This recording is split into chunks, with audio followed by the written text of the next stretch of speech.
Bueno, hola, hoy vamos a discutir la lectura número 9, que se llama Lo Sagrado. Mi nombre es Tatiana Tocora. Mi nombre es Carlos Daniel Gutiérrez. Mi nombre es Juan Diego Ramírez. Y Guillermo Gutiérrez. Bueno, yo creo que en mi opinión personal la lectura estuvo un poco complicada, o sea, aparte de que estuvo un poco extensa, me pareció complicada de entender, como que tenía que leer y devolverme otra vez porque era bien complicado entender como este concepto de lo sagrado.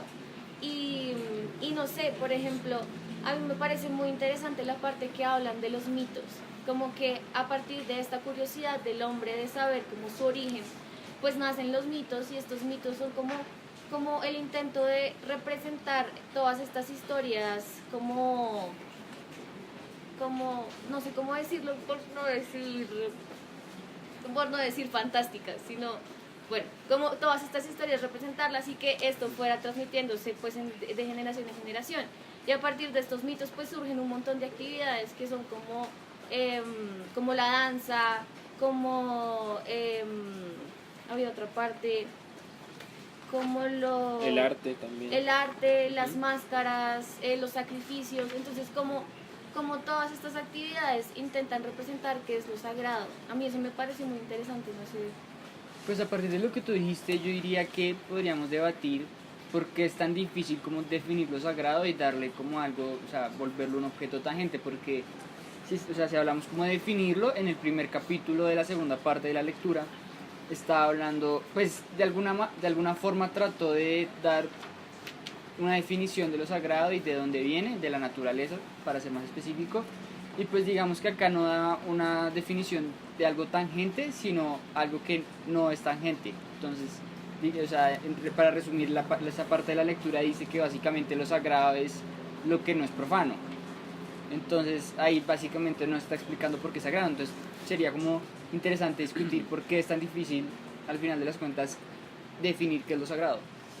Bueno, yo creo que esa dificultad la encontramos de alguna manera todos.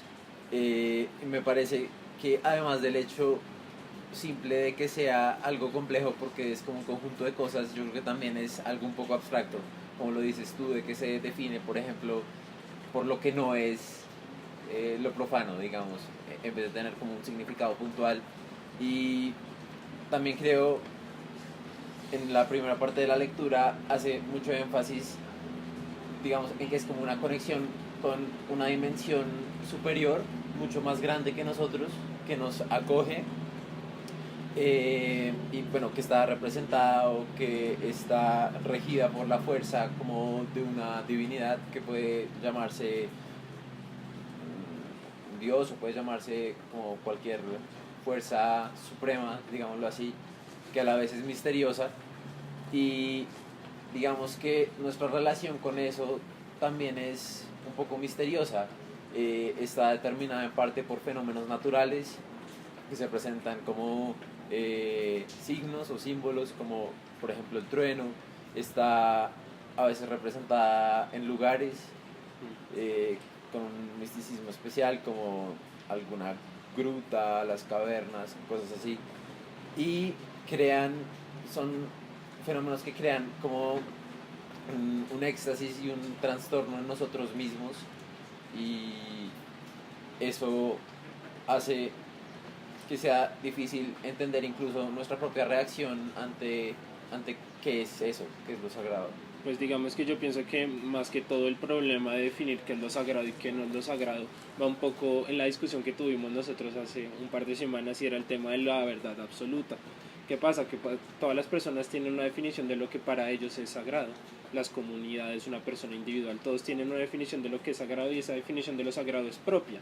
Entonces, yo creo que ese es el dilema de encontrarle una razón a lo sagrado, pero sí me pareció muy interesante en la lectura que, como decías tú, Tatiana, muchas de las actividades que nosotros hacemos ahora son un reflejo de lo que para en algún momento de la historia era algo sagrado. El tema de la danza me parece muy interesante, el tema de las fiestas. Vemos como el tema de las fiestas hacía parte a veces de ritos, las danzas hacían parte de formas de expresar una historia, el arte rupestre incluso, que también discutimos mucho el tema de las cuevas y todo, que logramos definir que a veces no tenían del todo mucho sentido.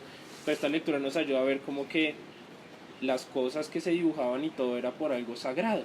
Y todo eso se ve repercutido a nuestros días. E independientemente de lo que nosotros consideramos sagrado, lo cierto es que vivimos en un mundo donde muchas de nuestras actividades hacen parte de lo que en un momento fue sagrado.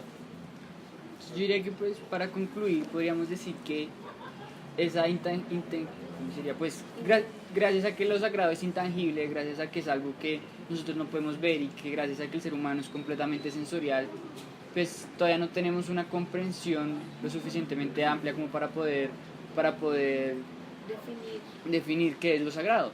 Por lo que tratamos de definir esas cosas que son intangibles con cosas que son tangibles, por medio de la danza, por medio del arte, es lo que tratamos como de comprender lo que es sagrado, pero pues al fin y al cabo pues no tenemos ese como nivel cognitivo como para lograr entender cosas que todavía no logramos sentir.